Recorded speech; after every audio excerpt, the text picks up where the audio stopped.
People are going to be rushing to the waiver wire during the season for these players. So make sure they do not go undrafted in your fantasy football league. Jahan Dotson was a former first round talent. When he played 75% plus of the snaps in 7 games his rookie season, he finished as a top 20 fantasy wide receiver in 5 of those games. And now Dotson gets to do a restart in year 3 with a quarterback upgrade in Jaden Daniels and a new coaching staff. Tyler Algier is a solid handcuff for Bijan Robinson. He can earn touches just to spell him. 5 top 20 fantasy finishes with Bijan last season. 6 top 16 fantasy finishes as a rookie before Bijan. Algier has produced for fantasy football when given the opportunity, and that's what we want out of our fantasy football handcuffs.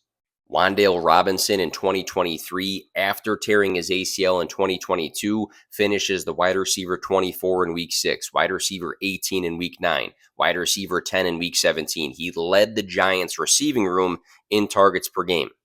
He could be the reliable slot option for the Giants with defenses focusing in on the wide receiver 1 in rookie Malik Neighbors. Khalil Shakir had a change in role and production weeks 8 through 18. He had finishes such as the wide receiver 24 in week 8, the wide receiver 33 in week 9, the wide receiver 9 in week 11, and the wide receiver 18 in week 18. He scored a touchdown in both of the Bills' playoff games. He had 9 targets versus the Chiefs in the divisional loss. The wide receiver room for the Buffalo Bills is up for grabs. Chuba Hubbard last season had 238 rushing attempts for 902 rushing yards, 39 catches for 233 receiving yards, 5 total touchdowns. He averaged 10.7 fantasy points per game. He was inefficient, but he had plenty of work, right? And I love Jonathan Brooks for Dynasty, but I don't think he's going to play a lot early on in the season, being only 20 years old coming off of an ACL tear. He's the future running back one, but I think the Panthers lead on Hubbard and Miles Sanders early on. The Panthers went and invested a first-round pick in rookie Xavier Legette. He's dealing with a hamstring issue, but reports came out that he will be fine for training camp. He had a massive 2023 season. I think they can get creative with his usage. Contested catch wide receiver with yards after catch abilities. Can translate to flex-worthy play. Jermaine Burton caught a touchdown every 5.7 catches in his college career. He's a third-round rookie selection by the Bengals. Joe Burrow averaged 36.5 passing attempts per game in 2023 when healthy. The running back room is very average, so we know that the Bengals are going to move the sticks through the air. Tyler Boyd had a very sticky role as the wide receiver 3 that Jermaine Burton can step into.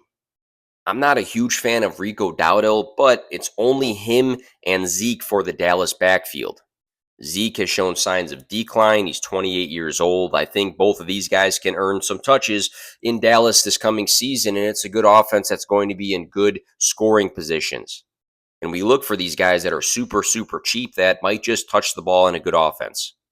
Marvin Mims Jr. was a second-round selection by the Broncos in 2023, 11.4 yards per target, 17.1 yards per reception, shows the upside he had. He had games of 113, 73, and 63 receiving yards on only 33 total targets on the year. I prefer the rookie Troy Franklin out of Oregon, but I have a feeling Marvin Mims is going to be the one that's going to be on your waiver wire. Luke Musgrave was a second-round rookie this past season. He finished number 11 in all of ADOT, which is average depth of target, deep targets, and yards per target. He showed some signs of a connection with Jordan Love when he was on the field. He showed some signs of receiving upside. Sleeper tight end in a good offense in Green Bay. Same thing goes for Dontavian Wicks. He showed us flashes as a rookie in Green Bay. Number 11 in yards per target, number 25 in yards per reception.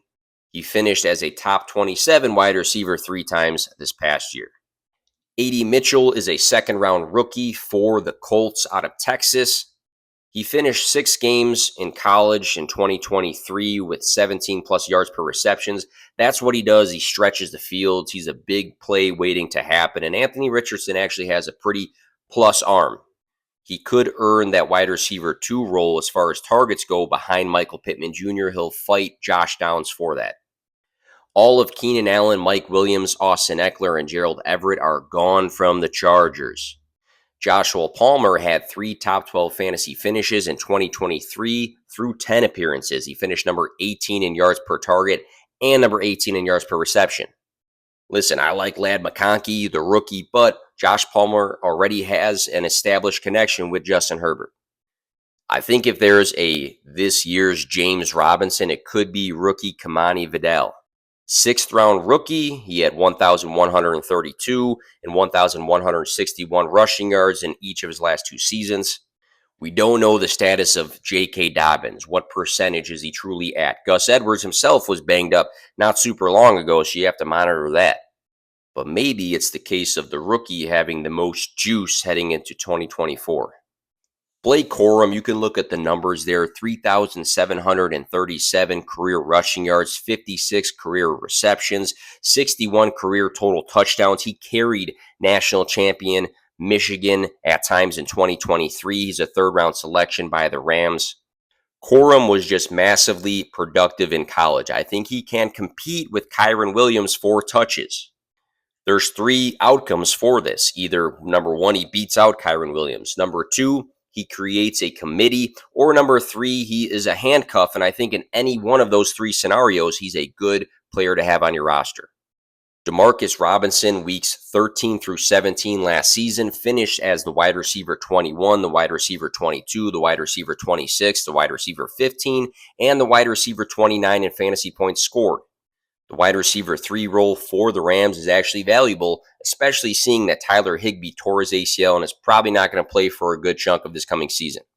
Jonnu Smith had a career year in 2023 playing in a low-volume offense with Kyle Pitts as the tight end 1. He could earn the number 3 target role in a great Miami offense behind Tyreek Hill and Jalen Waddle. There's upside to Jonnu Smith, and you want pieces of good offenses, and Miami is one of those. I think Ty Chandler is a really good handcuff to Aaron Jones, who's had some injury history in the past. Even this past season, when given the opportunity, he was the running back 27 in Week 10, the running back 15 in Week 11, the running back 4 in Week 15, and the running back 26 in Week 18. AKA, if he gets an opportunity, he does okay with it.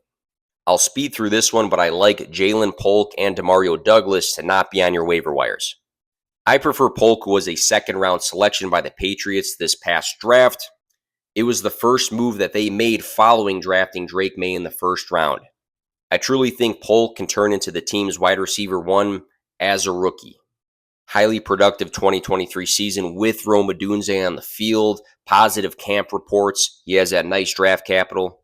And Demario Douglas, you got to respect what he did last year as a 6th-round rookie. He led the team in targets. He was also top 25 in yards after the catch.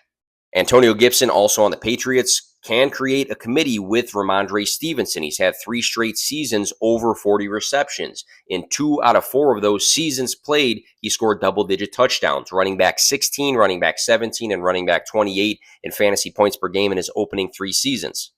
So a history of pass-catching upside and touchdown scoring. Listen to these numbers for Rashid Shaheed in 2023. Number 10 in ADOTs, number 15 in deep targets, number 15 in yards per reception, 3 top 12 fantasy finishes, and 5 top 24 fantasy finishes. He could grow as the wide receiver 2 for the Saints behind Chris Olave. Here's a list of some other names. You can pause this to check them out, but I think these guys right here can find fantasy relevance in 2024 and may go undrafted in your fantasy league.